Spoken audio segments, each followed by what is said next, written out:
గంగాదేవి శివయ్య జటల్లో ఎందుకు ఉంది? మీకు తెలుసా? పూర్వం ఒకప్పుడు భాగీరథుడు అనే రాజు ఉండేవాడు.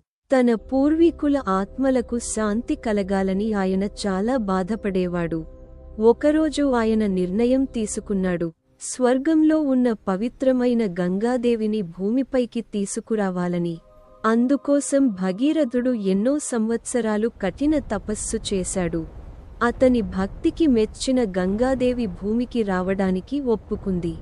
కాని గంగాదేవి నవ్వుతూ ఇలా చెప్పింది, నేను స్వర్గం నుంచి భూమిపైకి చాలా వేగంగా వస్తాను.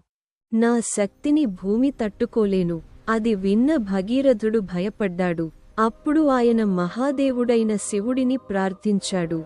శివుడు కరుణతో భగీరథుడి ప్రార్థనను అంగీకరించాడు.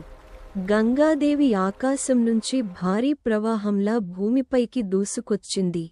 కాని శివుడు తన మహాజటాలను విప్పి గంగను తన జటాల్లో ఆపేశాడు. గంగాదేవి ఎంత ప్రయత్నించినా బయటకు రావలేకపోయింది.